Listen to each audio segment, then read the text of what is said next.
Welcome to this first online training for the GP committee of the ATHENA project. So I'm really glad to welcome all of you. The aim of this meeting today is to actually provide the members of our committee for the gender equality plans implementation with the knowledge and skills that will enable them to successfully develop and implement gender equality plans in our 8 research funding organization and research performing organization. So my name is Michelle Perello. I am the director of Consulta Europa Projects and Innovation and the coordinator of the Horizon 2020 project ATHENA. And I will make a presentation on introductory concepts about gender equality and about institutional change management in order to start setting the scene for the members of our GP committee and support them in understanding why we care about gender equality and why we need their support to really generate this change in their organization. Following my presentation, we will have the pleasure to listen about the experience of 2 experts. The first one is Jennifer Dahmen-Atkins from Aachen University. She's currently responsible for the monitoring and evaluation of other 2 Horizon 2020 projects which deal with the gender equality and with the institutionalization of gender equality plans. And the second expert is Thomas Berghofer from DESI. And he also has a lot of experience in gender equality since he has coordinated the Genera project, which is another Horizon 2020 project, and is currently coordinating the Genera network. And we have foreseen to have questions at the end of all the presentations. So I would kindly invite you to take note of your question and your comments. We would really like to receive those and to have a fruitful discussion. But in order for the webinar to be more smooth, we would ask you to wait until the end of all the presentations. So I will now share my screen. So we can go into the presentation of today. So we will talk about institutional change and gender equality plans and how to settle those in our organization. And in particular, I will simply introduce some main concepts. And in the following training, you will receive more information. And as you know, there is an online platform with additional training and with additional material that we will invite you to visit and to use for you to boost your capacities on gender equality. So you see here the main 4 section of the presentation. The first one is introductory concepts to gender equality. Then we will see what are the main policies for gender equality in place in Europe. And then we will look more deeply about gender equality in research and academia. And the last point is institutional change. So how we will manage to generate a true change in your organizations. The first concept that we have to deal with is indeed the difference between sex and gender. Because when we talk about sex, we refer to biologically defined differences between females and males, which refers to their physiology and their reproductive capabilities or potentialities. On the other side, when we talk about gender, we are not talking about something which is defined biologically, but rather about social characteristics that are associated to the fact of being a woman or to the fact of being a man. These characteristics include economic, social, political, and cultural attributes and opportunities, and determine roles and responsibilities that are associated either with being a woman or either with being a man. So we could say that sex is universal and somehow unchanging, and that identify females and males in an independent way, so independently of each other, and also that sex do not vary over time and geography. On the other hand, gender, since it is a socially constructed idea, as a different meaning, it constitutes differently across the world, so depending on the geographic area and also across time. And in this sense, gender identify females and males based on social cultural relationship between them, and gender can vary over time and geographically. So if sex is unchangeable, gender is indeed changeable. And we will see that the concept associated to women and men based on gender can be very different across geographical areas and across time. So what happens with the concept of gender, that we associate specific roles to women or men based on the gender. So when we talk about gender roles, we refer to behavior, attitudes, task, and responsibility that we consider acceptable and appropriate for a female, so for a woman or for a male. And we do this based on a certain numbers of social cultural beliefs and social cultural rules or norms. And those norms and those beliefs are is something that we have learned in our childhood and can vary over time as a result of social and political changes. So we all are actually somehow a victim of these beliefs that we have installed in our minds since childhood, and we are not even aware of this. And what is the problem with gender roles? The problem is that then we have like preconception about what is a characteristic of feminine or masculine, and we use those characteristics also to define roles. So for instance, you see here that when we refer about feminine, we tend to use a certain number of adjectives like soft and caring, or talkative, or afraid and delicate, or verbal. When we refer to masculine, we use other type. We tend to use other type of adjective like strong and aggressive, or not really emotional, or dominant, or brave and heroic. And the issue with this preconception is that we also value in a different way feminine and masculine attributes, and we tend to value more highly masculine attributes.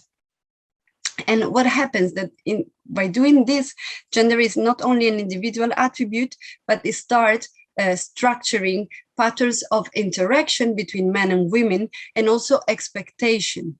So since we attribute certain characteristics to the fact of being a man or woman, generates a certain number of expectation over men and women, and this generates stereotypes.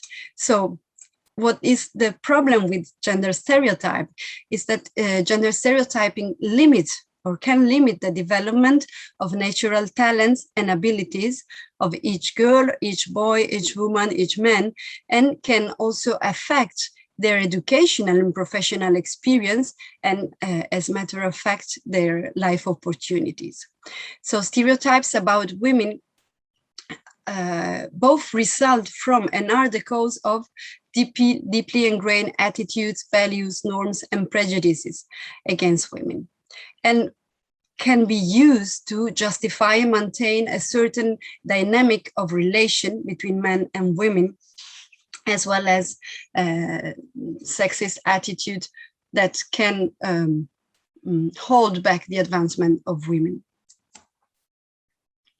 So, after having introduced the concepts of sex and gender, and having explained how gender determine in our everyday activities, in our mind, certain roles, certain expectation, we will now talk about the difference between gender equality and gender equity.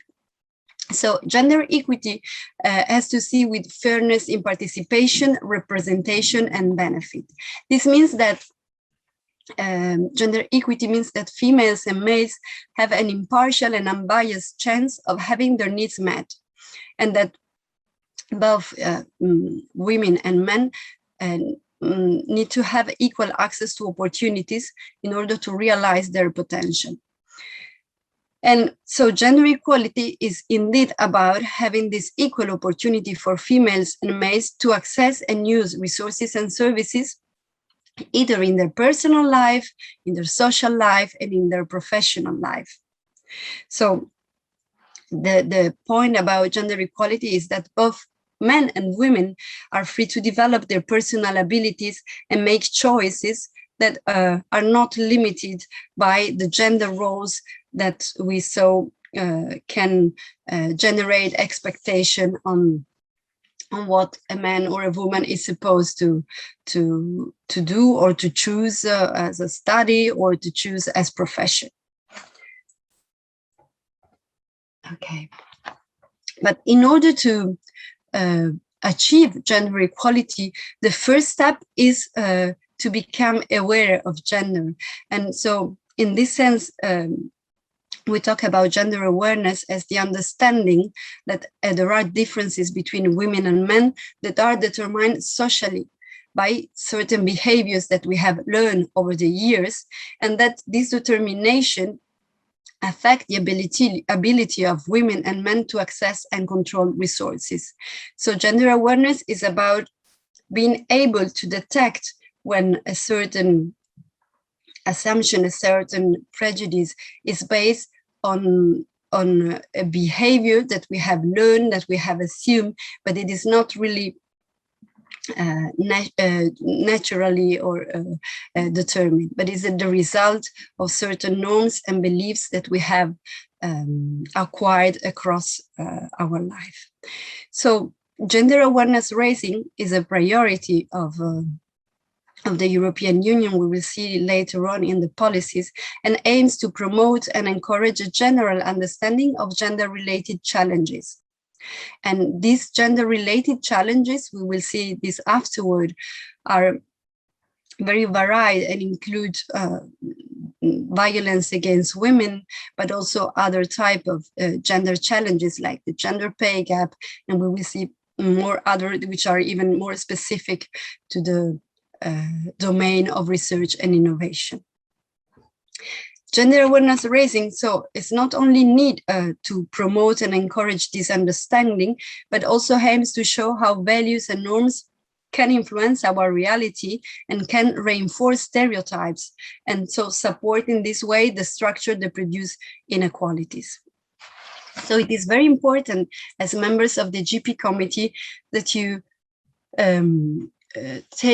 become yourself aware of gender inequalities, and that you try to disseminate a gender equality culture among your peers and among your colleagues in order to really achieve a cultural change in your organization. Then the second important activity and mean that we have to develop and implement gender equality plan is gender analysis.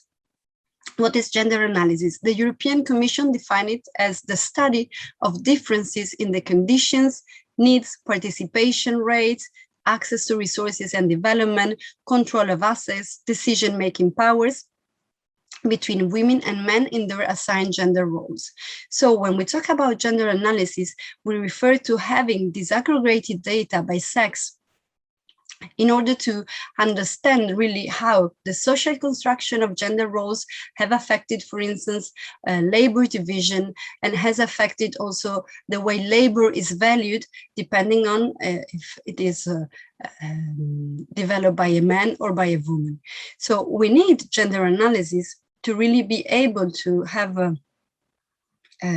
facts and data about gender inequalities, and so to be able to integrate a gender perspective into policies, programs, and projects. For instance, in the second training, you will see that the gender analysis work that has been done in Athena and the work packet 2 has highlighted the situation in each organization concerning gender, and has provided and provide concrete data to address gender equality in each organization based on facts, so on the reality of each organization. So we move now to the second section of my presentation, which is about European policies for gender equality. So gender equality is actually a key priority, both for the European Union, so for European institutions, but also in member states. And you see here that gender equality is included as priority in Article 2 and 3 of the Treaty on European Union, in Article 8 of the Treaty on the Functioning of European Union, then on Article 23 of the Charter of Fundamental Rights, Principles 2 and 9 of the European Pillar of Social Rights. It was the focus on the Beijing Declaration of 1995, and is the fifth goal of the Sustainable Development Goals set by United Nations. And then when we go more into strategy documents, we have at European level the European Gender Equality Strategy, which sets objectives and activities and actions for the European Union and for member states for the current period, so since 2020 to 2025. And we have also an action plan on gender equality and women's empowerment in external action.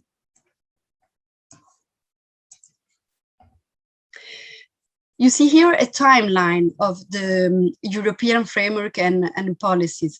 So as I said before, the gender equality was set a priority already at the establishment, at the creation of the European Union in 1957 with the Treaty of Rome.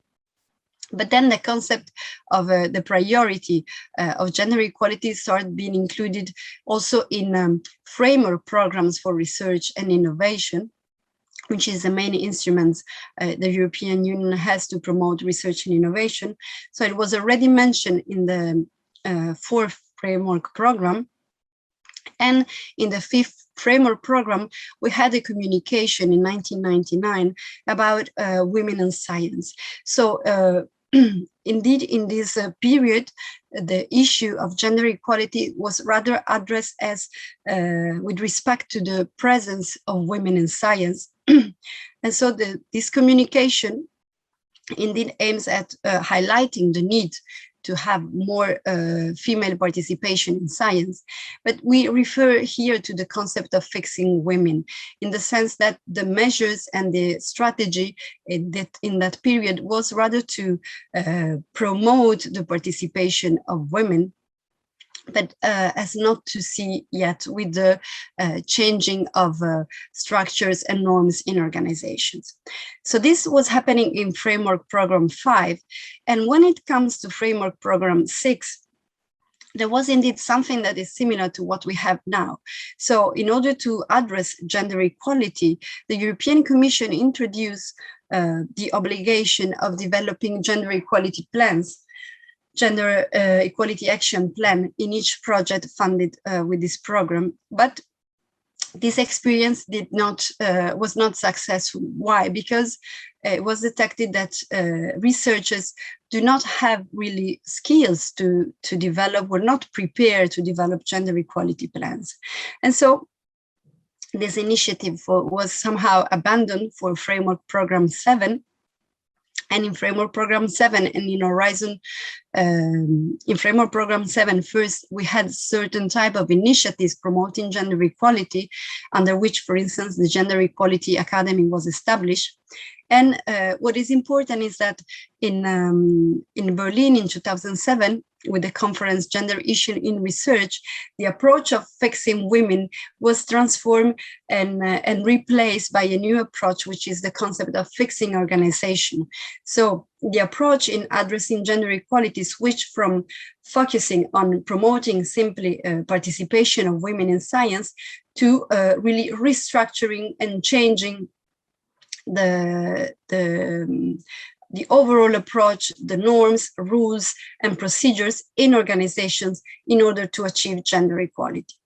So in Horizon 2020, we had a certain number of calls for proposals to promote the development of gender equality plans in research organization. And ATHENA is one of these is one of the projects that was funded under Horizon 2020, and we will have then experts from other projects funded under the same call. And as you know now, in Horizon Europe for this current program, having a gender equality plan in place has become an eligibility criterion in order to access Horizon Europe funds. Why the Commission has decided to address in this way gender equality in research and academia? Because of course there are, as we were saying before, gender analysis has provided evidences on these inequalities. And these inequalities represent an economic loss also for the European Union, because we are losing really talents, we are losing potential. And so gender inequality actually has an economic, in addition to social cost. So we see here, for instance, that when it comes to doctoral graduates, we have almost reached the gender parity, because 48% of doctoral graduates in 2018 were women.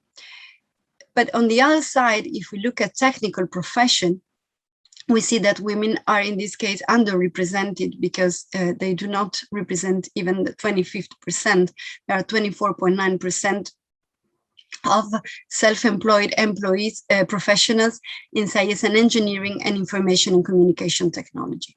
And another figure which is interesting is that, for instance, in addition to this, more women work under precarious contracts than their male counterparts. So there are still also inequalities in the type of contract that are offered to professional.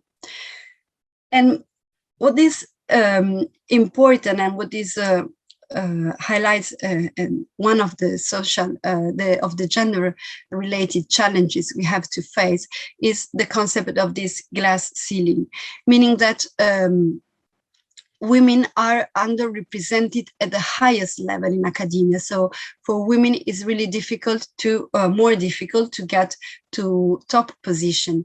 You see here that if overall women account for 42.3% of the academic staff in general, you see then that this percentage will diminish, will reduce as much as we climb the ladder of academic grade.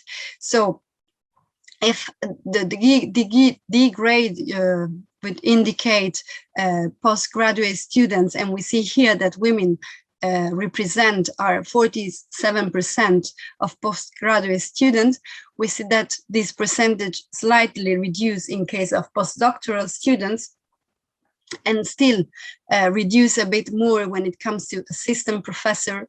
But then when it comes to full professor, we have a very big difference with respect to D grade, because only 26.2% of women are currently working in a higher academic grade, so as full professor. And the same actually happens in decision-making position. So for the moment, in 2019, we had only 23.6% of women as heads of higher education institution. We will see then that this percentage has slightly increased with data of 2021. So now we are at 26%. But this is still, of course, it says still that there is still a big underrepresentation of women in decision-making position. Then we see, for instance, if we look at the graph on the right side of the screen, that women are also less successful than men in accessing research funding. And we will discuss also afterward about why actually this happened. But women have more difficulties in accessing research funding than men, and are also significantly underrepresented among inventors. So this data is quite stunning, because we see that almost 90% of inventors are men and 10.7% of inventors are women. So you can find more data, and I would invite you really to go through data, because data can give you a kind of objective understanding of what is the situation at European level, and also to look at the data that were collected under Work Packet 2 that concern your organization. And it is important that you take into account and you have a look at those data, because you will understand also why the European Commission has set as a priority of the European research area gender equality, and why they have included and specified 3 well-defined objectives of gender equality. So the first objective of gender equality for the European research area is to achieve gender equality in scientific careers. The second one is about gender balance in decision making. And the third one is about the integration of the gender dimension into the content of research and innovation. So the European Commission has clearly set 3, I would say, fields of priority, which are scientific careers, so to ensure that we do not lose potential, and we provide equal access to women and men in pursuing their scientific careers, but also in decision-making position. And the third one is about being sure that we do not have gender blind or gender biased research. So these 3 priorities were already set in the communication of the European Commission on the European Research Area of 2012.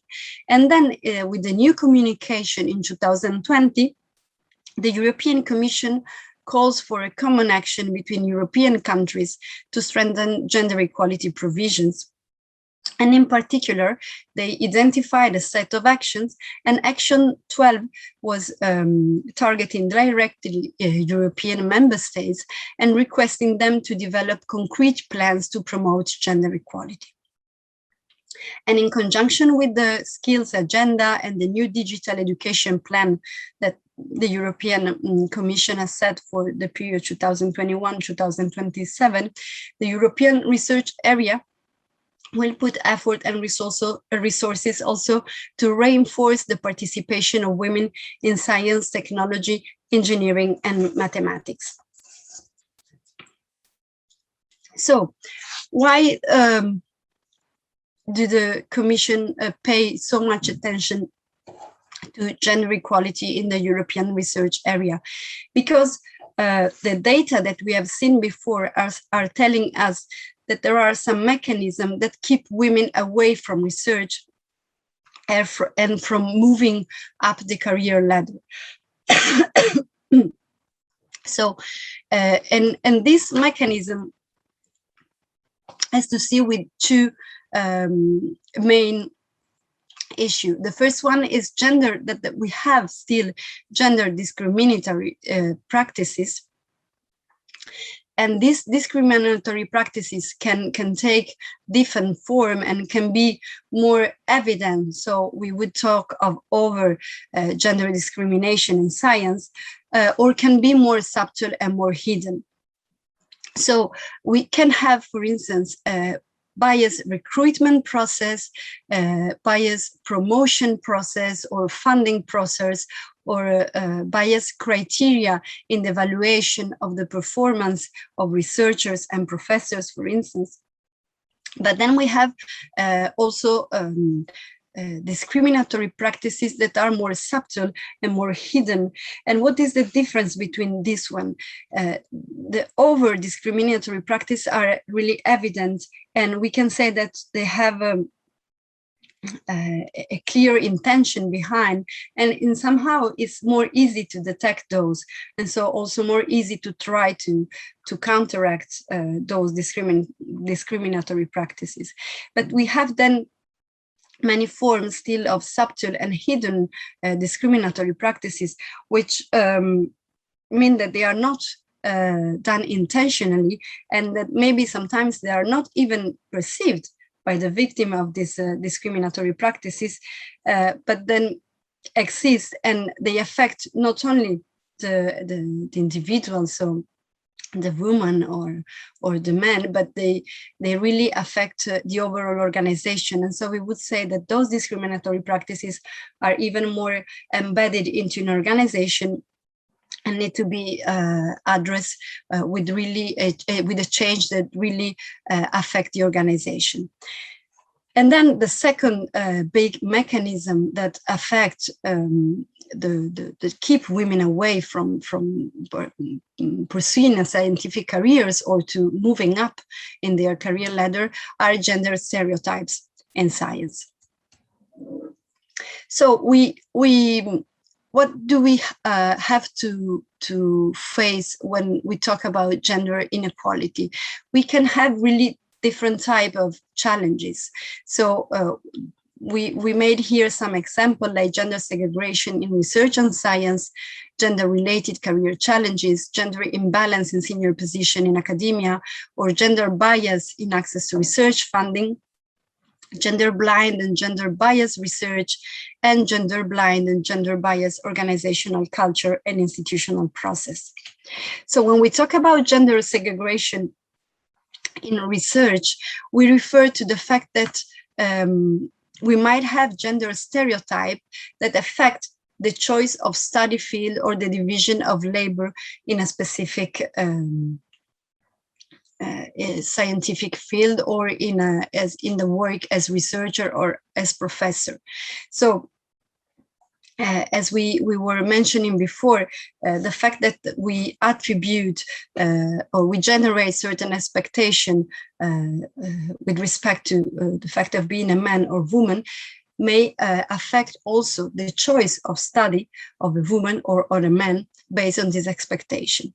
And then we have seen also that, for instance, studies have highlighted that based also on gender, there are certain division of labor. Like, for instance, for some researchers, female researchers are more encouraged to take, for instance, tasks like giving assistance to students rather than focusing on research, and so on. Gender segregation is also driven by time constraints that might affect female and male researchers in a different way, given to for instance, issue of work-life conciliation, work-family conciliation. And then a third element are concrete barriers and biases in the practices of an organization that we are not really aware of. So again, the point is about being able to, through gender awareness, highlight and detect those stereotypes of those barriers that are preventing women or female researchers to take certain fields of study, or to perform a certain type of activities, or to being promoted and ascend the career ladder. So, for instance, when we talk about gender segregation, you see here some figures from 2021 that highlighted that despite the gap between women and men in doctoral degrees has narrowed, as we've seen before, women now make up to 48% of doctoral graduates. Women, for instance, still remains underrepresented in ICT profession, and they make up only 25% of self-employed professionals in this field, which means that there is a gender segregation that prevents women from taking as a specialization or as field of study ICT. Then we have another gender-related challenge with career, with as to see with what we have seen discussed before, which is that a smaller proportion of women moves up to the educational professional hierarchy, so that they cannot really promote and climb the career ladder, and their start, they keep a lower position of a career path. And this is a cost, because this means that, again, we are losing potential of talents, potential of capabilities of women that do not decide to go for a higher position because of these certain numbers of barriers and stereotypes that prevent them to do so. So we talk in this case of the glass ceilings or the glass walls, and we see that, as we discussed before, when it comes to the academic hierarchy, we have only 26% of women as full professor, and as I said before, only 23% of women as heads of European education institution or universities in Europe. And then we go to another interesting issue, which is the gender bias in access to research fundings. So there are some common trends which have been highlighted in the AGE report, and these trends include the fact that there is not monitorization of the gender of the applicants and of the gender of the applicants that have been actually awarded with an application. So we do not really have data on that so far, even if there has been a study that was done on application from Horizon 2020 in 2014 and 2015 that were actually highlighting that, for instance, proposals submitted with a female researcher as lead applicant tend to be more successful than proposals submitted by a male applicant. But this, of course, was a small study, and we are missing this type of analysis, this type of data, which would instead be important because would highlight, for instance, potential for improving the quality of proposal and a potential for women to access more research funding than what they are doing so far.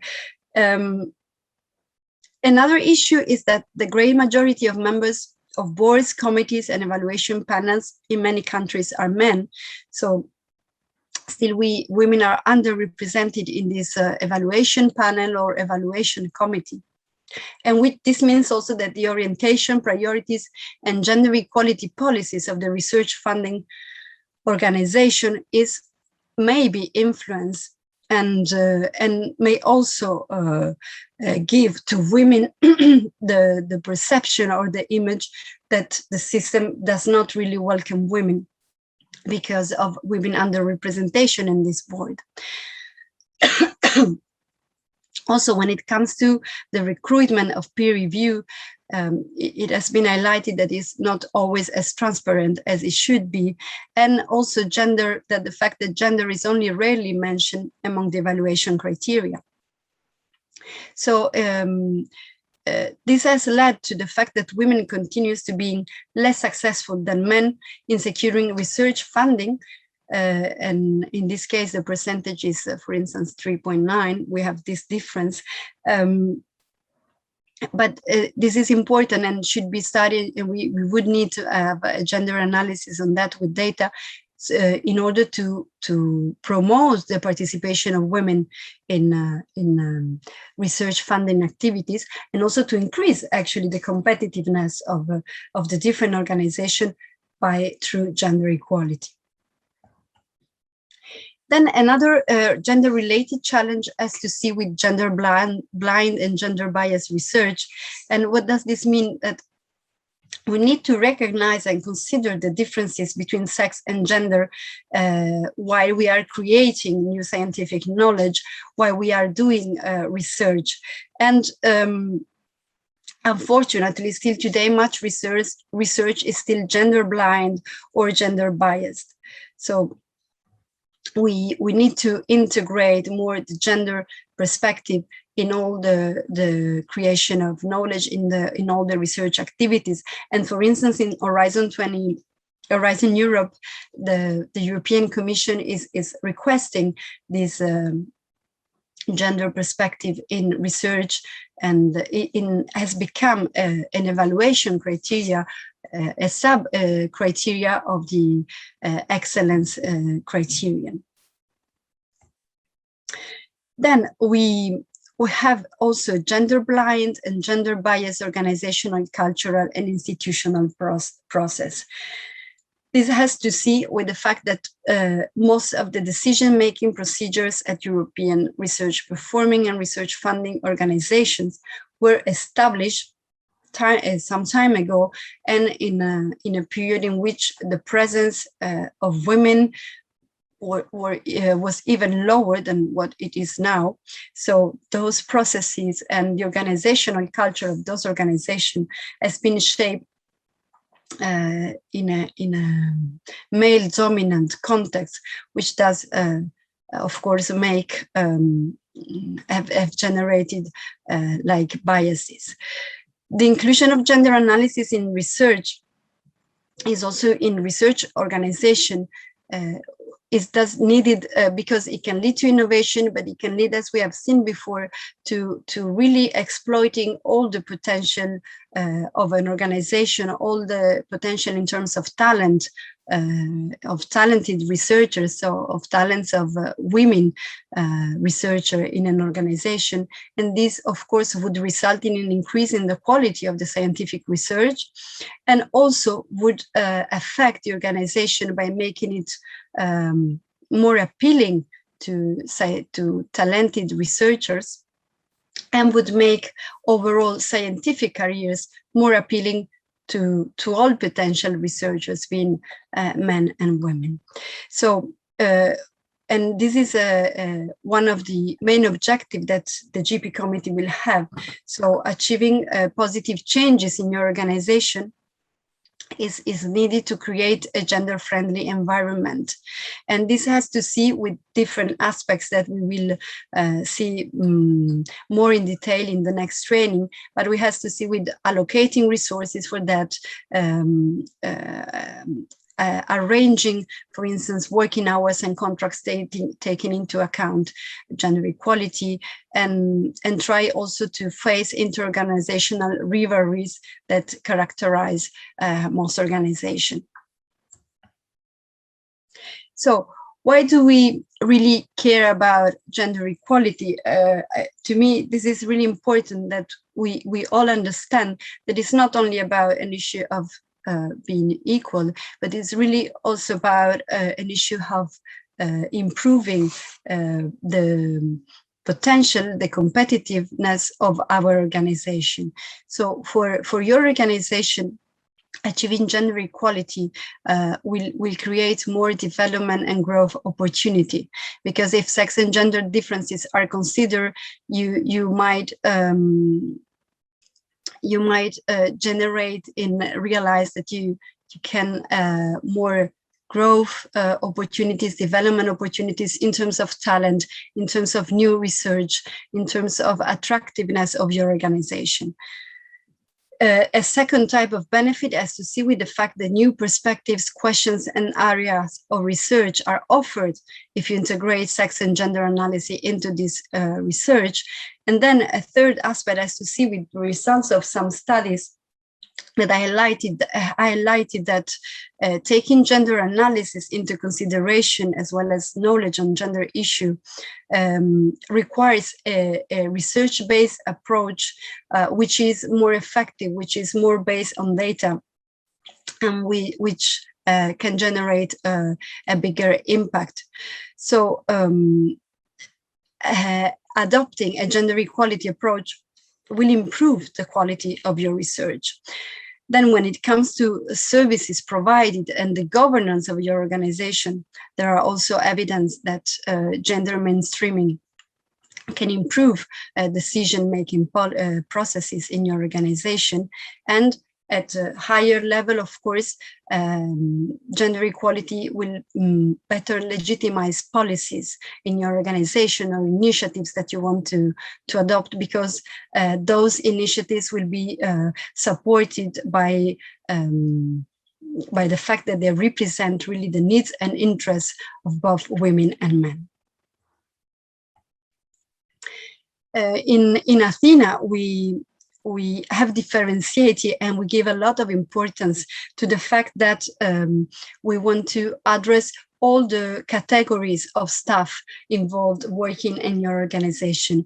And this is important because, of course, each category of staff has to face with different situations, and we'll see gender inequalities in different contexts, experience different conditions, and we'll have to develop and implement the gender equality plans in their specific context of work.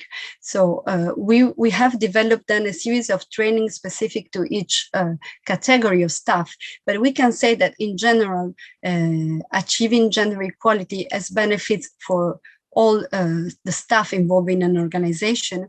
And those benefits include the fact that the institution will perform better and has to see that the resources working in the organization will be promoted really based on their talents and not based on specific stereotypes that can affect their promotion.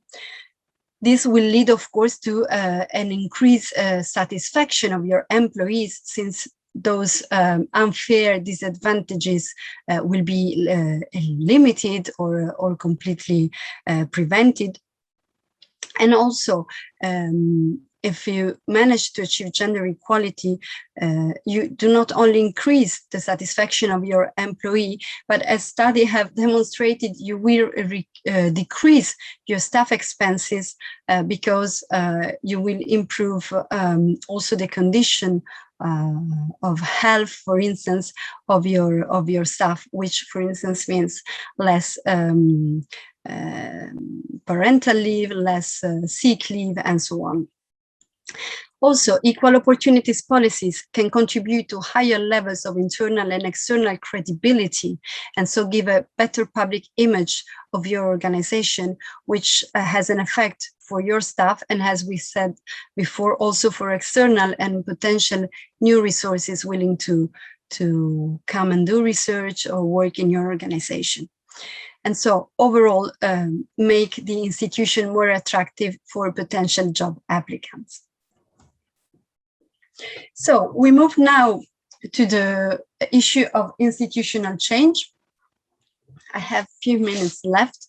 So we need, for gender equality plans to be successful, we need to generate institutional change. So it's not just a matter of writing the equality plan and then try to implement some measure. As we have seen before, we have really to become all aware of specific assumptions that we have that generate stereotypes and that prevent women, but also men, for instance, to taking some field of study or to take some career or to try to opt for a specific position in an organization. So you need to generate, and as member of the GP committee, you are expected really to generate this deep change in your organization. And you can be sure that this deep change will also affect the outside environment. And this change has to see with basic value and beliefs that are dominant in an organization and that need to be dismantled and reconstructed and replaced. And this, we could say, is like the soft aspect of the change, even if, I mean, soft does not mean easy. And then we have like changes in the rules and regulation, so which are really like more tangible changes that we want to achieve in an organization and that will lead to concrete working results. So institutional change is a continuous process which will in turn create new demands or incentives for transformation. So the idea is that institutional change is like a vicious, no, virtuous process, virtuous cycle that once kicked off will generate an incentive even more the transformation. What is the problem about change? The problem is that change is negatively perceived if we receive it with a passive attitude. So when we perceive that change is done to me, is imposed by somebody external to me or an authority external to me. But if the change is conceived and is perceived as something that comes from my own, so is done by me, then I will have a positive attitude towards change. So this is important that we keep in mind, because it's something that we need to assume and we need to somehow generate in our colleagues and in our peers. So really the sense of belonging of this institutional change process that we want to generate and lead in our organization. So you see here a kind of cycle of the organizational change for gender equality as proposed by the European Institute for Gender Equality. And so this cycle is composed of 4 steps. The first step is to identify the need for change. Then we have defined the opportunity problem, then evaluate the possible measures to integrate gender equality change, and then implement the change and monitoring. When it comes to identify the need for change, I think the presentation of the European national policies and initiatives I made before is already identifying very clearly why we need this change. And as we have seen before, if, for instance, in Horizon Europe, it's now compulsory to have a gender equality plan. So we have several incentives and to start this change. What is important is that, in particular, within each organization, managers really understand this need for change and commit in promoting this institutional change. And the commitment must be present in all the different steps of the change. So the high-level commitment must be there when we are defining the goals, while we define how we want the approach to planning the change, and in encouraging participation, and then afterward in really adopting the innovation that we want to achieve through the gender equality plans. Then, when we talk about defining the opportunity and the problem, as a matter of fact, in ATHENA, we have already done this, because the work that was done under Work Package 2, which was really an extensive and complete work, will help all the research funding and the research performing organization in understand what is their current status on gender equality, and identify which are the concrete dimensions, which are the concrete problems to solve, and so the concrete opportunities that exist in each organization to improve gender equality. So in the following trainings that you will receive, you will access and you will be presented with those data for your organization in case you have not already accessed those. And you will really be able to spot where is the space and the opportunity for your institution to become more efficient, more effective through gender equality measure. For instance, for some organization, the question will be about a progression of women in the hierarchy, or how if women potential is really reflected in the distribution of, in the division of labor, or if women are sufficiently represented in a specific department. So the gender disaggregated data that has been produced under Work Package 2 are key to address this type of questions, and you will be guided in understanding what is the result of the analysis and what the analysis has identified as main areas in which you should work. Then what you will be expected to discuss with your colleague is what the possible measures that you could promote to integrate gender equality. So you will propose with concrete measures. We will see now some of those. There has been a good practice analysis has been performed that will also support you in understanding from other experience which could be the most suitable measure for your organization.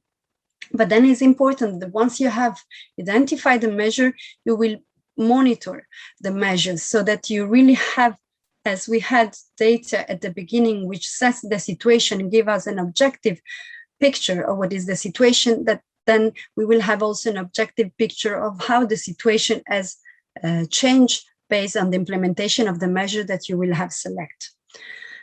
And so it is important that you take also into account that those measures, we will propose a series of measures and based on experience of other organizations, but your action plans will be really adapted to the context of your institutional culture. And so each organization will have its gender equality specific plan. And when we go to the fourth phase of the cycle, so implement the change and monitoring, we have to take into account that we need 4 conditions for the implementation and monitoring of the action plan. The first one is stability to achieve the current goals. The second one is continuity to ensure that the change will stay in place on a permanent, long-term permanent time horizon. And then we need to consider adaptability to react to new unexpected threats and opportunities that might arise during the implementation, and innovativeness, so to allow the institution to be proactive and initiate the change when required. Very important, we people are at the center of this process. So we have talked at the beginning of the fact that we need the commitment of the high management, and this is of course very important. But at the same time, gender equality plans needs to be supported from the bottom. So this is the reason why we have created the GP committee, which include representatives of all different staff category in your organization. So if gender equality is only a top-down process, will never work, and the same would happen if it would be a bottom-up approach. So we need both approach for the gender equality plans to be successful.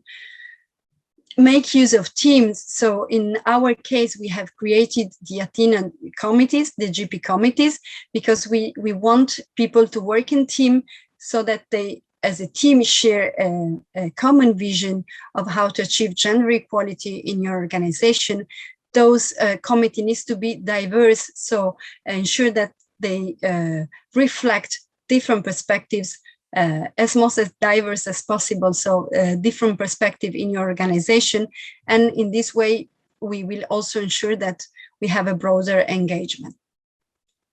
And the GP committee will become thus change agents and should be able to involve more people as change agents.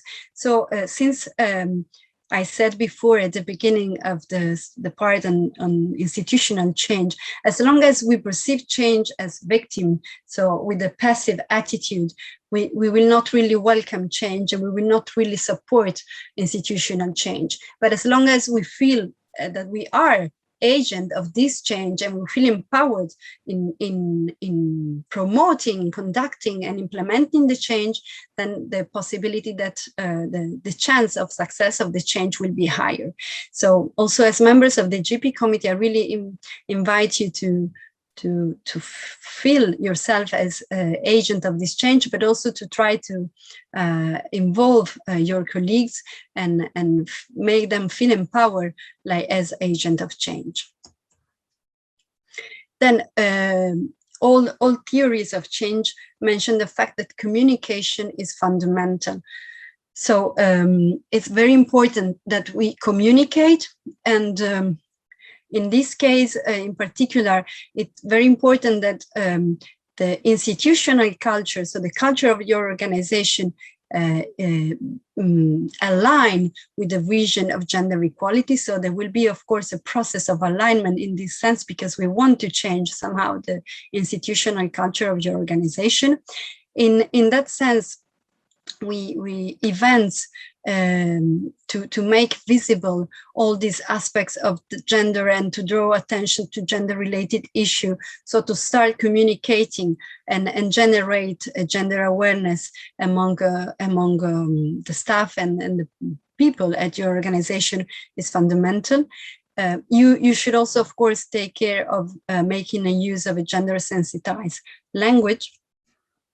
And please try to think of all the communication channels that you can have: website, social media, organization of events, as I said before, but also networking with colleagues, which might meet formal or informal networking with your colleagues, either inside or outside the institution. So the point is about talking about gender challenges, talking about the need for gender equality. And of course, another important issue is to give rewards and recognition of achievement. So when you will initiate your process, all small steps that you have achieved need to be rewarded and need to be recognized to continue motivate all the people in your organization. What are success factors for institutional change? We will summarize what we have discussed so far. So support from leadership and senior management, well-equipped and well-located gender equality body, in our case, the GP committee, involvement of different categories of stakeholders, so representatives of different staff category and also representatives of students, so in order to ensure that all the perspectives of your organization are involved. Then embedding the gender equality body, the gender equality measure into existing structure and management procedures, providing sex disaggregated data, setting clear targets and practical objectives so that you really set, based on those disaggregated data, clear and monitorable objectives and targets. Develop competencies. This is what we are trying to do today and with the training for the GP committee. Then monitoring and evaluating the practices so that you will really have concrete evidence of the benefits and the results for implementing the gender equality plans. And then always apply a degree of flexibility and resilience. There is this concept of resistance to change that you will have to face even within yourself and with your colleagues. And you will have at the same time to be flexible, because threats might arise at any point that were not considered before, and you might need to readapt the actions that you have foreseen. Obstacles, the resistance to change we have mentioned before, the absence of dedicated, adequate and sustained resources, lack of committed institutional authority, the existence of systems of academic excellence or promotion based only on merit, limited autonomy for public institutions to enable changes related to gender equality, lack of understanding of the need for and the importance of gender equality, and lack of availability or access to sex disaggregated human resources data. So all those obstacles, we have considered those in ATHENA. This is why we had made this gender analysis in Work Packet 2, why we have committed really institutional authority in each organization, and why we are now making this training and try to build the competencies needed among the GP committees. You see here an example of field of actions of change. We will, in the next training, you will have access to material and examples that you can use to draw inspiration from. But I will make a very quick list of possible field of actions. So we have different fields of action for gender equality measure and different measures. So the first one we propose here is the field of work-life balance. So allowing a better conciliation of work and life for men and women, which include measures like the establishment of childcare places for staff in your center, the creation of a sexual harassment prevention unit, the setup of baby feeding, changing room, introduction of core hours, so define hours in which, for instance, meetings are organized, and in order to facilitate a conciliation with the family obligation, introduction of family-friendly policies, establishment of a committee for sexual assault or harassment, and inclusive of LGBT policies. When it comes to career progression, which is another field of change, measures can include reducing the teaching time for academics that are seeking qualification for promotion. As we have seen, there are still gender inequalities in the division of labor, and has been observed that women are usually encouraged to take more teaching time, and this prevents them from doing research. So this could be a measure. You can foresee, for instance, the organization of workshop on career development for students, which address the issue of gender equality, or even workshops for senior management or leadership training, peer mentoring for female academics. Then in the field of gender and knowledge, you can, for instance, create a new center for research and coordination of gender equality, or foresee specific gender courses for under and postgraduates, or training on gender in research and how to integrate gender perspectives in research. You can integrate gender perspective into new curriculum. So you can modify your curricula or introduce mandatory gender courses.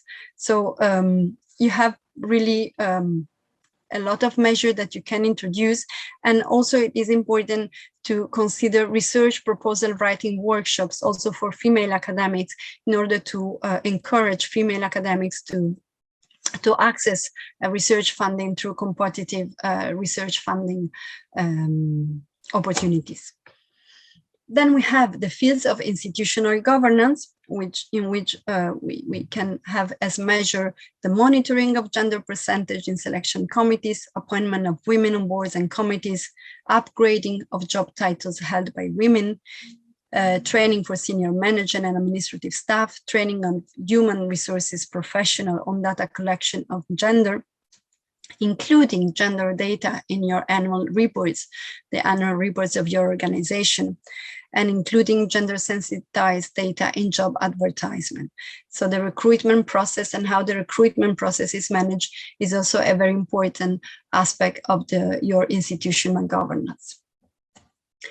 So I know I ran out of time, so I will close here.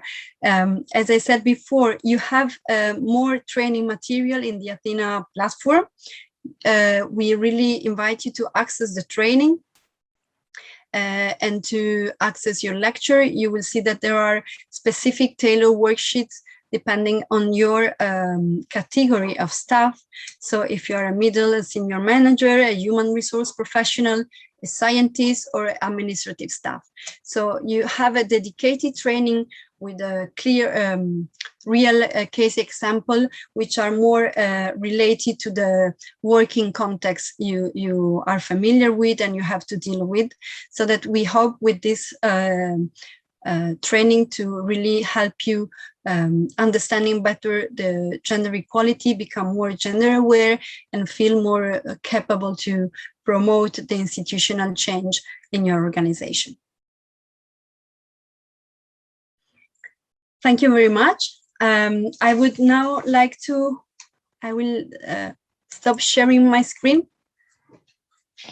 And I would now like to invite our colleague from Aachen University to share the screen.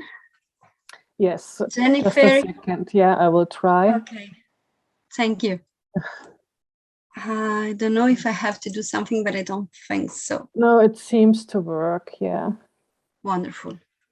Super. Can you see my screen or my presentation? Yes, yes, we Super. can. Okay, perfect. So yeah, first, thank you very much for the invitation and for the possibility to present Some insights today on practices of microchange agents. As Michelle already mentioned, I'm currently involved in 2 European projects which also deal with implementing gender equality plans. And in both projects, I'm responsible for the monitoring and evaluation. So the first one is Change. It started in 2018, and there are 5 implementing RPOs. And the focus in Change is more on knowledge co-production and the inclusion of so-called transfer agent as facilitators for the implementation process. So these are people from the senior management. So, well, people who have power, I would say, also to change something in their institutions. The other one is Let's Jabs, and it started, nearly 2 years ago now.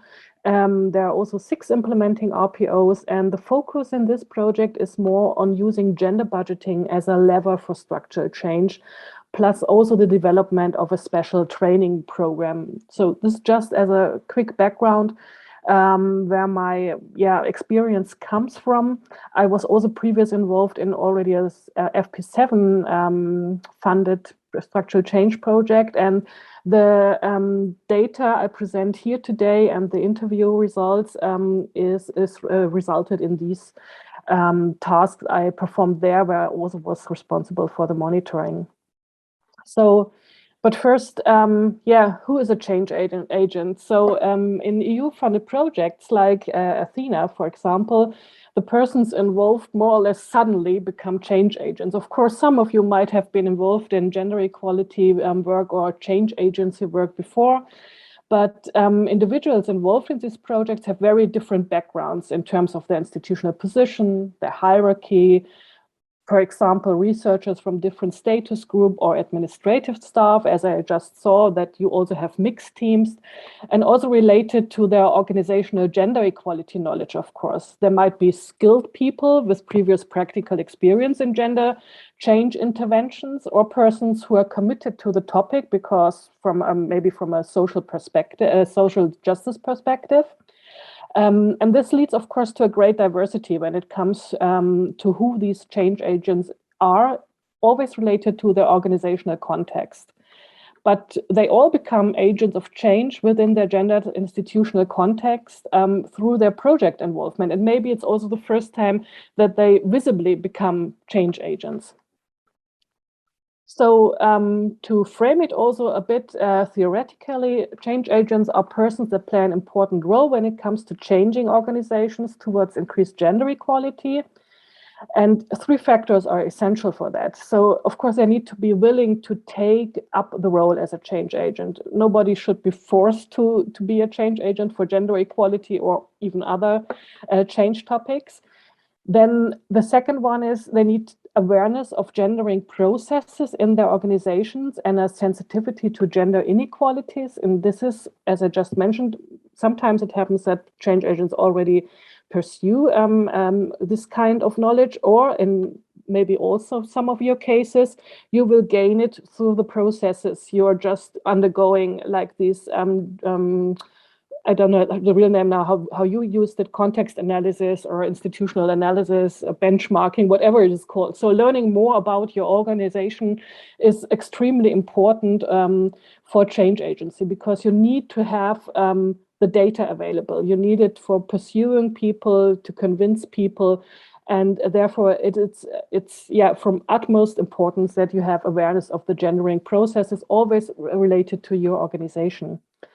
And the third point is that change agency also requires a certain authority to disrupt and challenge those organizational routines and practices that produce gender imbalance and inequalities. And therefore, it is necessary that you don't have these teams of persons who are responsible for change processes, and they need to have different levels of hierarchy inside the organization. You will not be successful if you don't have management boards on board, like Michelle also just mentioned. So you need the support from your top level hierarchies inside your organizations. So, and to make the division, because I'm using the term micro change agents and macro change agents. So micro change agents are persons who try to change their organization from within. They are sometimes also referred as tempered radicals.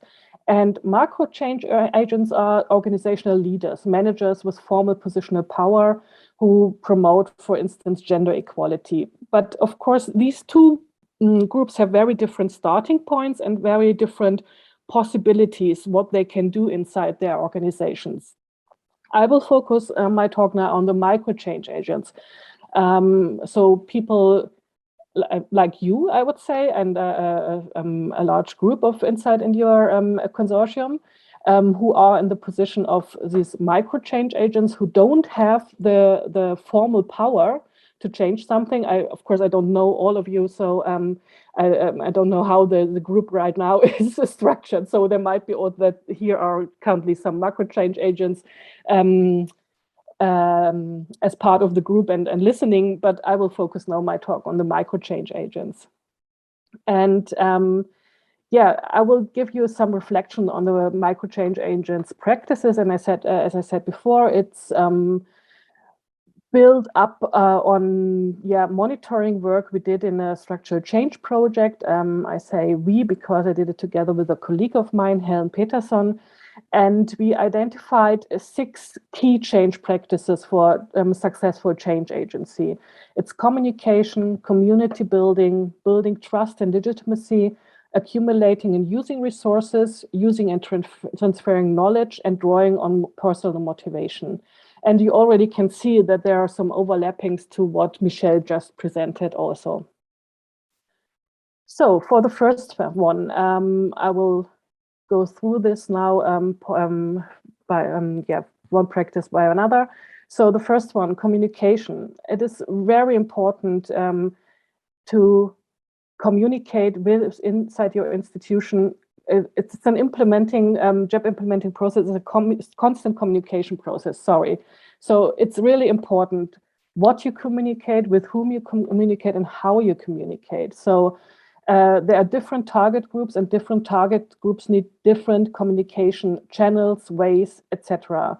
So it's also very important that the people who are not involved in your project and who might not yet have any information and knowledge about gender equality, and who might say, well, I don't think it's really necessary, you have to convince them and tell them why it is necessary to have change, and also to tell them what is your vision for the change you want to achieve.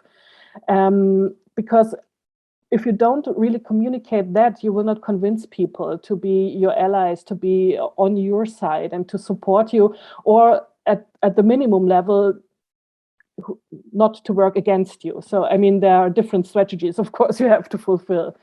So as I said, it's really important that you use the right language depending on different institutional members. So it should be really a regular communication process. It should be easily understandable and very open. And it should also involve as many organizational members as possible. This also gives them the opportunity, so the other organizational members, to utter some concerns they have, maybe some fears they have, because implementing a gender equality plan can be fearful for some members of the organization because they fear that they lose privileges. And that's something which is very uncomfortable, or can be very uncomfortable for people. And then another aspect is that you should focus on co-producing relevant gender equality knowledge together. That's also related to something Michelle just said. So include heterogeneous groups of institutional members in the process also of designing your JEP and then also of implementing it. So the needs of target groups are not only different, but they also might change over the time of the implementation process. So you should really review your JEP contents regularly, and if necessary, you also have to revise them. It's about, as one person said, selling the idea of the gender equality plan. The second one is closely related to that, of course. It's about community building, allyship, and networking. So you can't implement a gender equality plan by yourself. You need a team. You need a team to promote your vision, your message. And it's also really important for yourself, because it's also about mutual empowerment and have a collective processing of setbacks. So during the implementation processes, there will be times where you will face resistance. You will face negative comments from colleagues, which you might not have expected before. And therefore, it's really important that you have people around you who can cope with these experiences together. So then it's more about a mutual process than working on your own. And of course, for providing a motivation.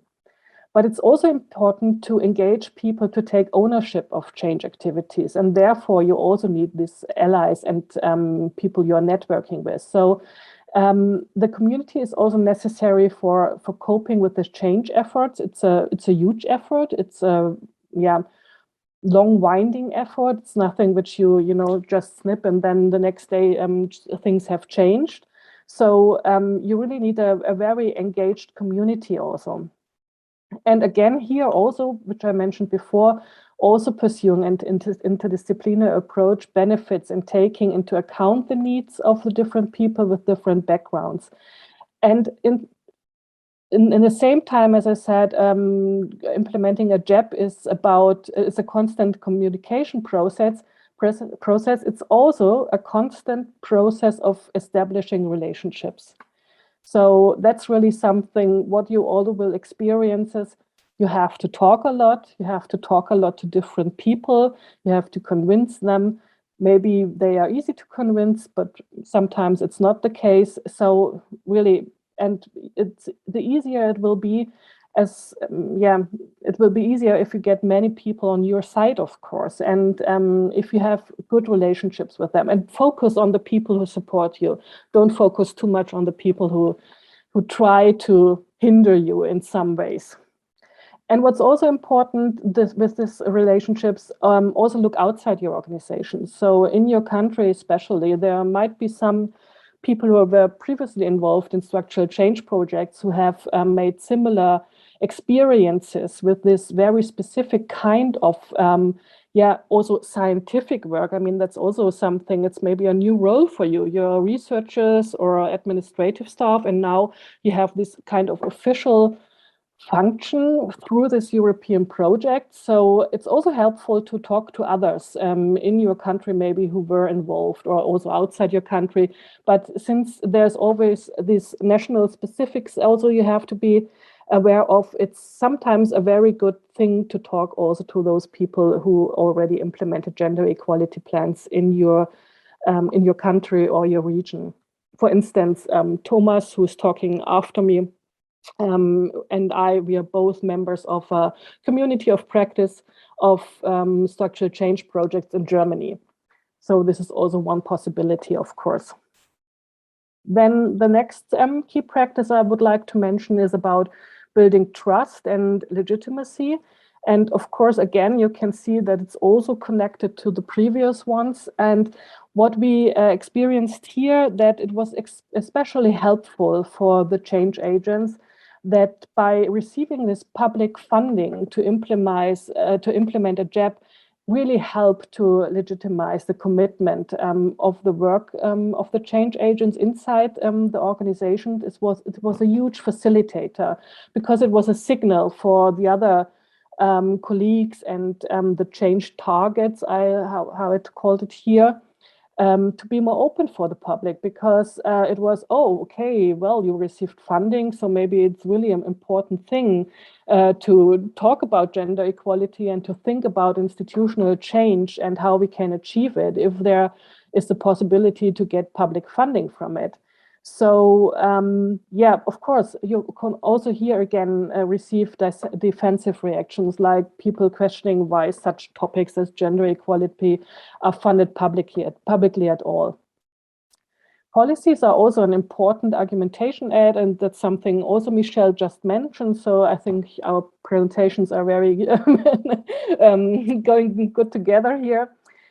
Especially if their non-fulfillment is accompanied by possible sanctions. And of course, the Horizon Europe criterion on having mandatory gender equality plans is a huge window of opportunity.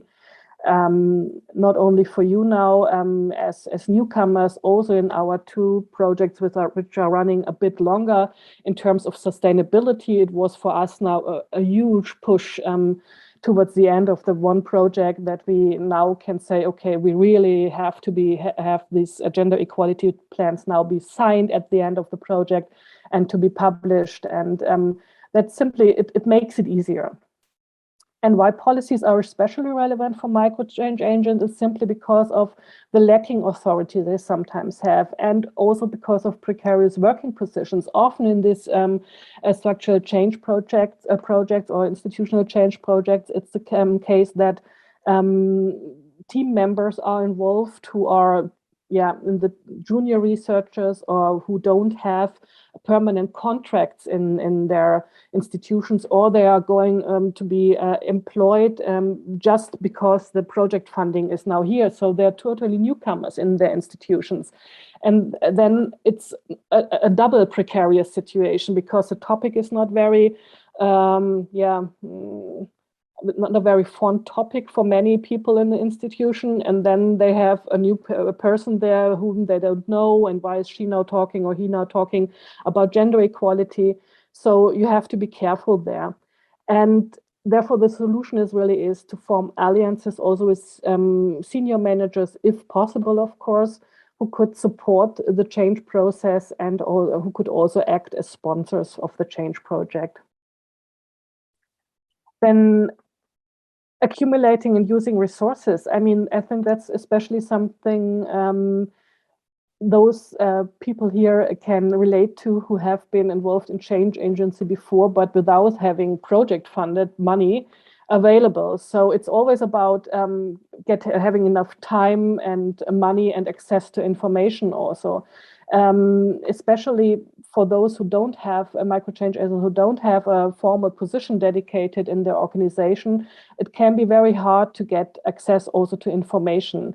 There are gatekeepers maybe inside your organization who are not very fond on working together with you, or it's of course additional burden also maybe, you know, if you go to the statistics office and say, well, we need now all data, which you might already have done in the process of ATHENA now, we need data now also, all the data gender disaggregated, and I say, well, we do this basic disaggregated data, but now you even want more from them. So it's a burden for them, and maybe it's not clear why it's necessary. So these resources for you are really necessary. And of course, for some people, like this change agency work is something which is not really important, and it can be regarded as a kind of honorary work then also. So getting funding also makes it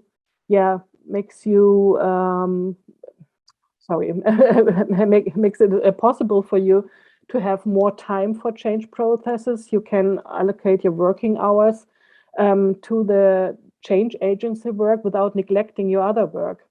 And when it comes to engaging colleagues, and so what was really helpful in one of the projects is giving something back quickly. So we called it quick actions or small term wins. These are activities in your gender equality plan which can be implemented quickly and without high approval and without resistance. So that's an easy way to show the organization, okay, we got the money, we will do something for the whole organization. I mean, gender equality is for all, and it's also about increasing the working atmosphere to have a gender equal working environment for all. And so like these quick actions could be something where you can quickly show, okay, we have the money and we will use it for the organization. And therefore, it's really important for all staff members, for example, that we integrate this gender equality plan. Yeah, and of course, if you don't have this project funding, it can be problematic to really go on with your advocacy work. So, and that's, of course, a core problem of a sustainable institutionalization of a gender equality plan. If you don't have enough resources in your back and in your background. So that's something which is then also important in maybe 3.5 years. I don't really know when you started, but as soon as the project money ends after the 4th year, you have to think about how can we make it really embedded in our institution, and therefore resources are necessary. The next one is using and transferring knowledge, the gender equality and organizational knowledge. And it's also, again, something which was mentioned before. So you can divide it into this evidence-based gender expertise and then the organizational-based knowledge. So it's really important that you as a change agents have gender equality knowledge relevant to your institutions, because the context simply matters. You know, people are not interested if you tell them, well, at University XY, they do this and that, at least in most of the time. So it's important what is relevant for your organization. And of course, the access to information is also facilitated by other organizational actors, as I just mentioned, which is really important to get them on board then. And it's then the other point, of course, is that you make the knowledge also accessible to people within your organization. And that's part of the capacity building, and also very closely related to having a sustainable change in your organization, because it's not enough if only a small core group of people have the gender equality knowledge. That's, again, related to the communication aspect. So it's necessary that a broad and maybe a crucial number of people inside the organization know why gender equality in our case is necessary and is important. And therefore you have to spread it, you have to make it accessible and, again, easy understandable. And when it comes to implementing your JEP, of course, there are already a lot of existing resources. But I think the point here is make sure to tailor them according to your organizational specific, because there's no one action fits all solution. Even though, of course, you can have a look at it and you can get ideas out of it, but it's really important for being successful that you design it based on your context analysis you have done and performed inside your organization. So the last one, key change practice I would like to mention here is rather a passive one, of course. It's drawing on personal motivation. And as I said before, this is really important in the times when it's not so easy, when you face resistance and being affected, as already mentioned before, by discrimination or exclusion often leads to the desire to change something in your institution or to people in similar situations of inequality. And of course, changing this can be an improvement to the working atmosphere. So it's a very intrinsic drive for change agency. And this can be especially helpful when facing setbacks or in critical voices are raised towards you or towards your implementation team. Of course, it's also very important to perceive positive changes, might they be individually and institutionally, as that's an important factor to maintain the motivation, and this represents directly and indirectly feedback also to your change agency work. And that's also, again, related to what Michelle just said. So make your short-term wins, make your achievements visible, because then it also helps you keeping up the motivation in doing your change work, when you can proudly say, okay, we did this and that, and don't do it in your little room somewhere hidden behind you, and inform the people, make it an active process. I think that's very important, and also helps you then to like and maybe also love your change agency work. And my second to last slide is about the recommendations from other change agents. So it's simply a summary, more or less, of what I said before. So know your organization, search for allies, build a team, piggyback on existing initiatives, ensure the management commitment, Be unafraid, be very persistent, have good ideas, rely on the facts, have an interdisciplinary approach, involve people from different fields and co-create knowledge, and develop a good and trustful relations within your organization. And it's all summed up more or less in this one quote here from one of our change agents. So first, know the organization from the insides, know the problems. Second, good relations with everybody, regardless of the positions, trustful relations with the management. And third, policies defined on the national level. Yeah, and my last slide is more, it's maybe only food for thought. So by becoming a change agent, as I mentioned in the beginning, you become visible inside the organization, and some people will not like what you do. So it's very important also for you to practice a certain degree of self-care as a change agent, I would say, because you are trying to disrupt the system. You are questioning the traditional structures. You will challenge embedded processes and identify partly hidden mechanism of exclusion and inequality. And not all people inside the organization will like that.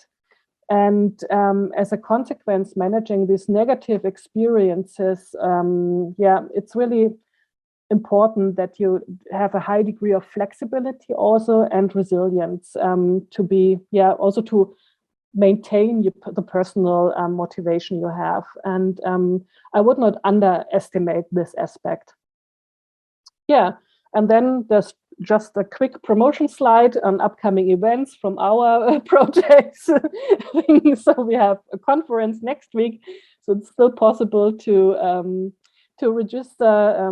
It's a joint conference of Change, Let's Jobs and Spear projects. We have an international stakeholder event virtually in January from Let's Jobs, and an international stakeholder workshop in Aveiro, Portugal, hopefully face-to-face in April. So thank you very much.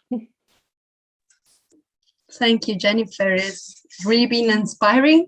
It's reassuring to see that we share vision and experience with other projects, because you feel that we are facing all the same challenges, and so it's good. But you also provided us with really inspiring ideas. I really also like very much the concept of self-caring, because indeed, being change agents is a responsibility and opportunity, but it implies also a good degree of self-centering and Absolutely, yeah.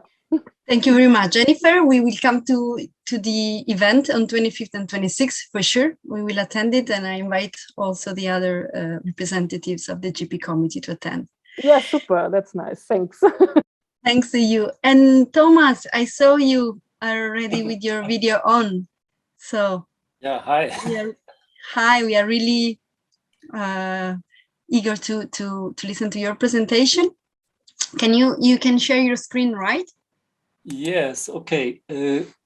I will share my screen. Hello to everybody. I mean, talking after Jennifer is always a problem. She's so complete that there's often nothing more left.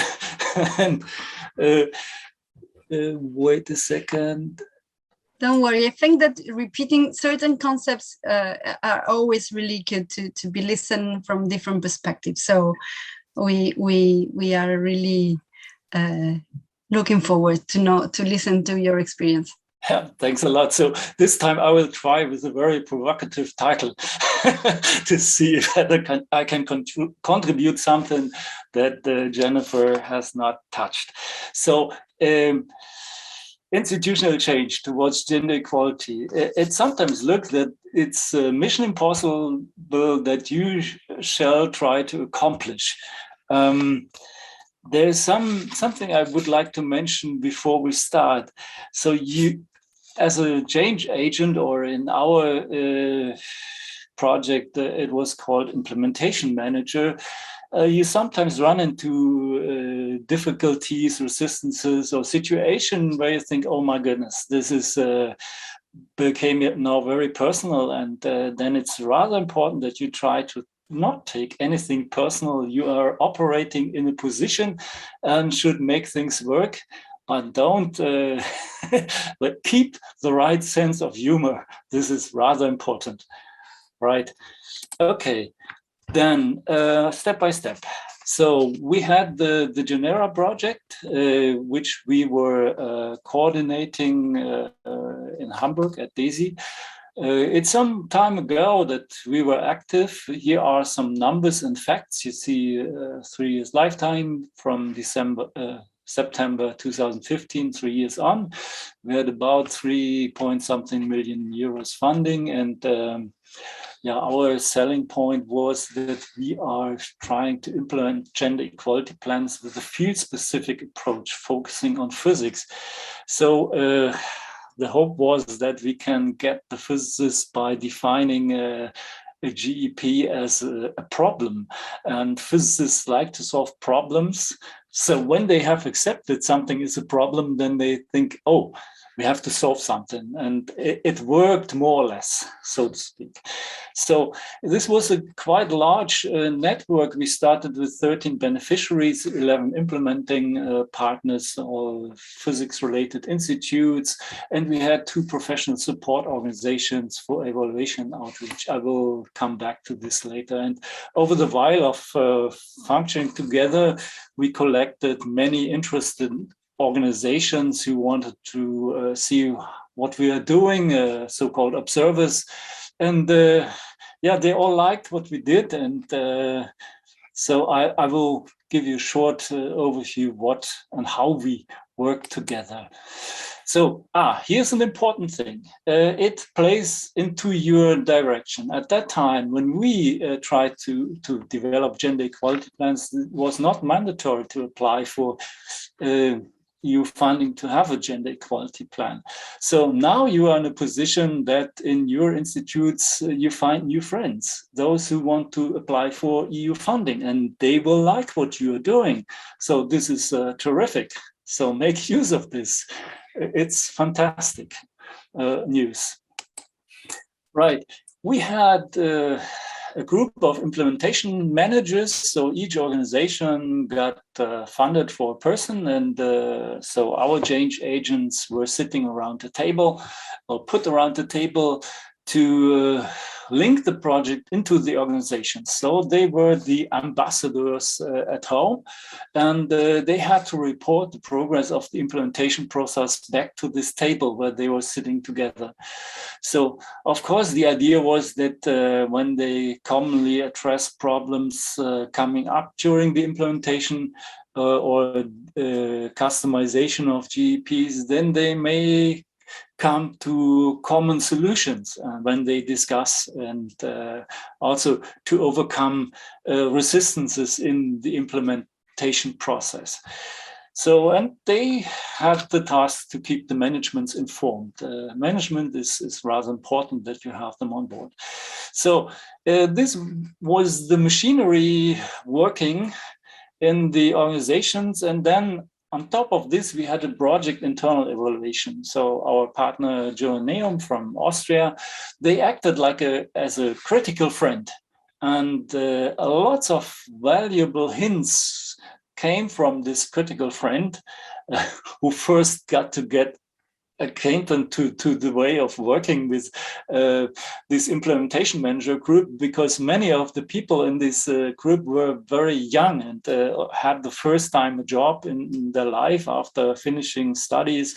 So it was not a group of seniors who know all the details. And so our critical friend had also to learn how to deal with these young people. And after a while, Helene Schiffbanker said, oh, we need a tool.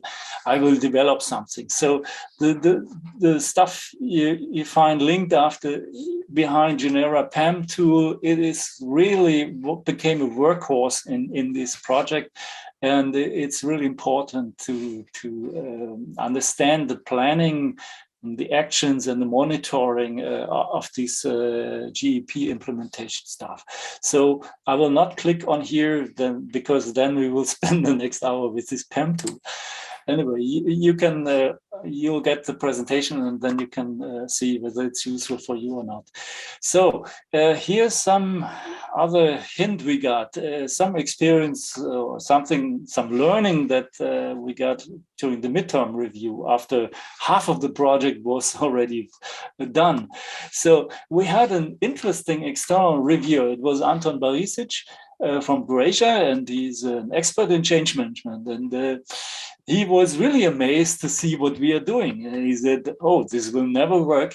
He said, in change management, you learn apply only small steps and view changes, then best you rest until the changes are accepted by the institution and everybody is in the new scenery, and then you can prepare for the next changes. So this is completely different than the idea of implementing an all-inclusive GEP in one step, where you have this masterpiece and then everybody has to function like this plan is saying. So this was rather interesting, but contradicting how the ideas in Brussels are about GEPs. Anyway, let's look into what you will face, what kind of phases you will go through. Of course, when you are preparing measures towards gender equality, you first have to learn all details about your institution. I will come back to this in a minute. And then analyze the situation and engage the right people. Jennifer already pointed in this direction. And it's in some other words from my side. So learning means you need to understand the decision structures of the organization and its rules, and reads and how the whole thing is functioning. Then you need to identify the institutional framework within which decisions and actions will be taken. So it is often sometimes not really clear. So you have talks between people that you don't know. They see each other on the floor or the hallway and discuss, and this will make the decision, etc. So, and it's rather important to find out whether any relevant agreements exist or are under development. So here at DAISY, we ran into the problem that there was another agreement called Personal Development Plan with gender equality aspects was under development. And then the management said, oh, we first need to finish with this, and then we can talk about the gender equality plan.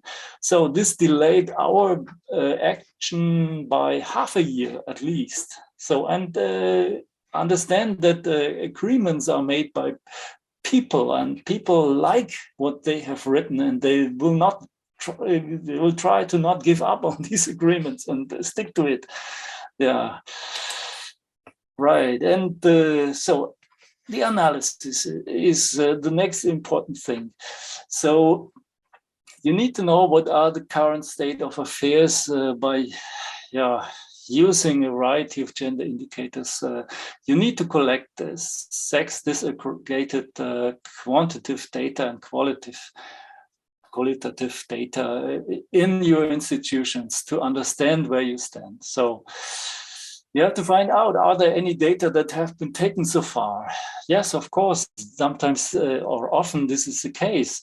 But then are these data accepted by all institutional players? So in our institution, we have an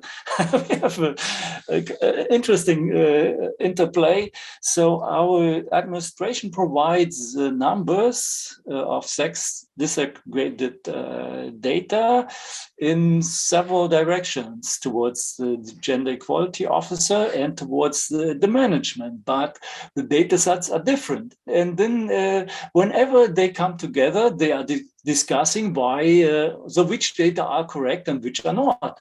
So this is just to avoid a detailed discussion on the content. So so managements like to avoid sometimes discussions, and then they put sand in the gearbox. Yeah. So, and then of course you need to analyze the situation by identifying possible targets. or targets for possible interventions. So what do you like to change in your institution? This is the main question. And then, of course, you find toolboxes with and listings of interventions that have been tried. Right, and managements always want to know how successful or what will change when you do this intervention, and is there any credible experience or proof that this intervention is the right one? So it is often not so easy to argue this in the right way. So engaging means you have to talk to your management's leadership level is rather important. Without support from this, nothing will move forward. You need to talk to the employee representation. You sometimes think, oh yeah, I belong to the employees. So this is an easy one. No, it's not easy. Talk as soon as possible. Then gender equality officers, you think they are they like gender equality plans. This is not for guaranteed. Make sure that they are standing behind you, not in front of you. Also, talk to actually to all other people in your institution as much as you can, and don't forget the male. Often they feel not involved or not concerned. So the gender equality thing is a female topic, so not for us male. No. This is not the case. So here's a kind of summary of all the learnings. I don't want to go line by line through it. You can read it later. So the main message is after the 3 years of project, or how long your project will be, I think you find out there's a need to network beyond the project. You can do it within your circle or get attached to some others. And the topic is never over, even when you have implemented the GP, but it comes in season that you have to go through all the steps for implementation and redesign, etc. So yes, keep your sense of humor. That's my last message. And if you want to know more about Genera Network, then here's the link, or you can send email to me or my colleagues, Lisa and Leah, that both read together with me Genera at daisy.de. So good luck. Thank you very much, Thomas. Thank you very much. It was really good to learn from your experience. And I completely agree with you. Gender equality is not an issue only of women, and does not have to. We do not have to address only women. Absolutely. So, thank you, really. I think we have time for some questions, comments. So, I would invite the participants. I don't know. They cannot raise their hand, I think. But you can activate your microphone and please your video and just tell us your name and your organization.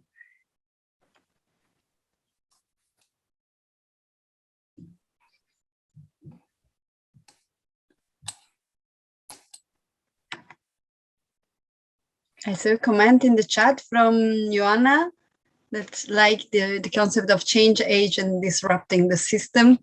And it's good. She says that she knows her role now. And I would really like to ask if you feel that you have a more clear vision on what you are expected to promote, and things are more clear now. If you become scared all of a sudden and want to withdraw from this process, or so, please just feel free to talk and share. Jana, I see you raise your hand, please.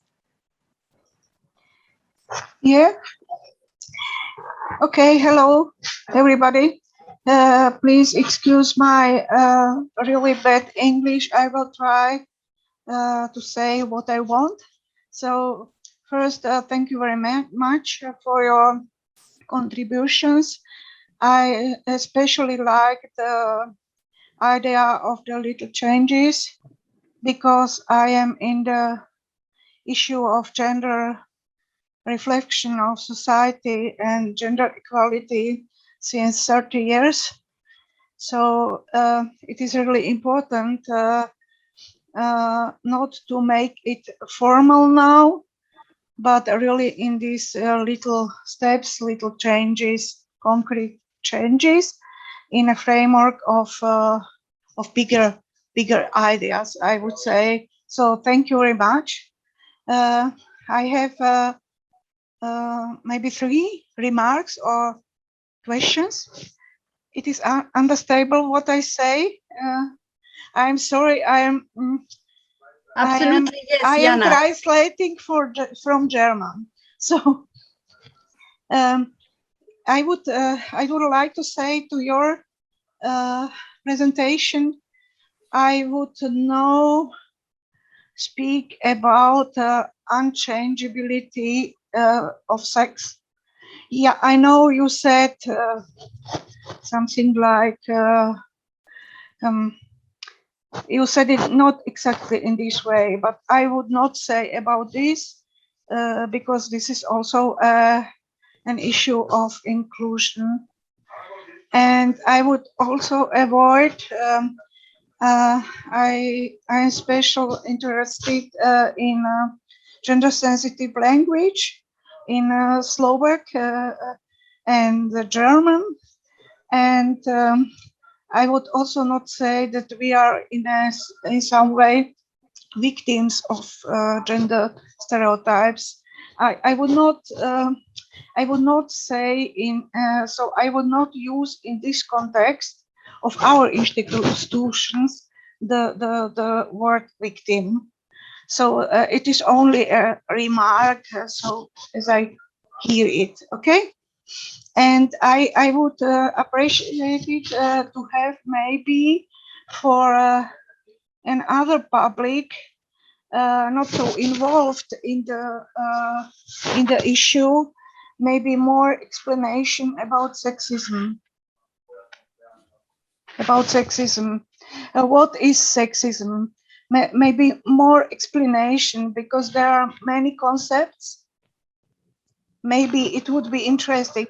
It's only an idea, maybe for the future, and maybe it is also really important to speak about gender equality as a really important thing for a more cooperative way to work together. And okay, and I'm sorry that it could not be really a training now. It's more a frontal thing, but I am very happy to hear it, and thank you very much. So it's all. Thank you. My institution is Slovak Academy of Sciences and Institute of World Literature Studies. And thank you for your patience with my basic English. Thank you. Thank you, Jana. Thank you very much for your comments. Definitely, I agree with you. In the presentation, we refer that sex is changeable, actually.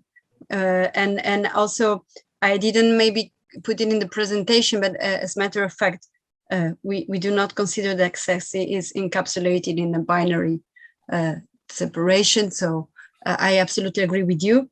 And with respect to sexism, I would describe it as over discriminatory practice. So this is what the definition I would give. I don't know if the other colleagues would like to comment something more about that.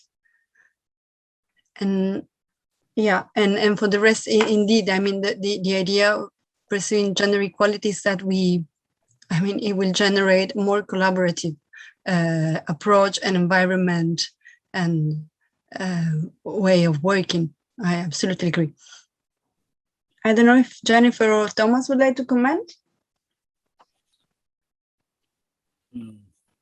No, I think just I know that some partners in our projects also use a different terminology. So to avoid, for instance, gender equality, because it's very negatively perceived by a huge majority of the staff members.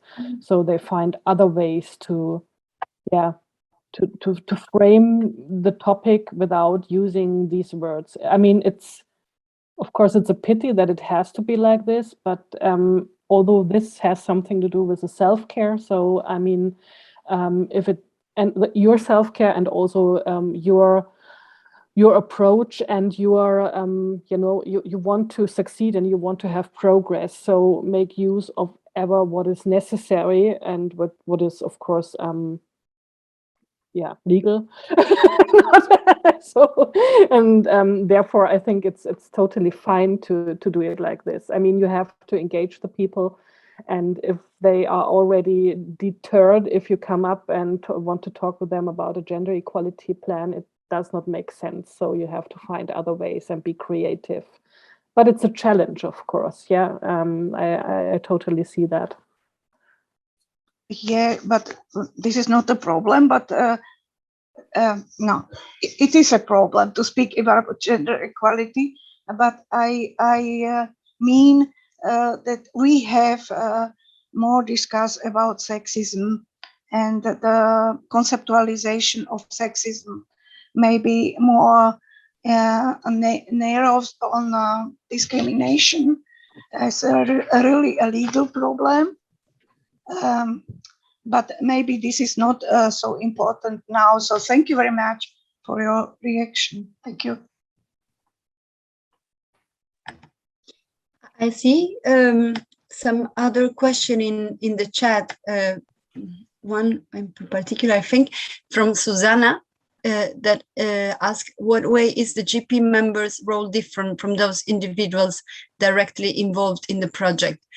Thanks for the question, because I think it's useful. So the individuals involved in the project will be responsible for carrying out specific project activities and producing the deliverables of the project and so on, which include the development of the gender equality plans, but not necessarily will be the same people that will bring, promote, and pursue the change in the organization. I think that if for some of our partners, part of the resources, the people involved in the project are also members of the GP committee, and some other not. Also because we expect the GP committee to be a wider group than the group of people involved in the project activity. So this is the GP members are indeed agents of change, but as I said before, we want to engage more agents of change. So, and yeah, the people in the project might be the part of the GP committee, but not necessarily. Does this clarify the question? Does this answer, Susanna? Yes, at least partially, yes, it answers the question. Thank you very much. Is there any other comment or question? Okay. If there are not, I will really invite you to go to the online platform to check the rest of the material and the other presentation that you will find there. We have a second online training session, another second webinar foreseen for the members of the GP committee. And then you will all receive a training physically at your organization. So this is only the beginning of this journey. So I would really like to thank all of you for coming today, and to thank our experts, Jennifer and Thomas, for your presentation. It was really very valuable inputs what you have provided us with. So thank you very much. And if for any doubts or question, you can always come back to us or to the project manager in your organization. Thank you very much.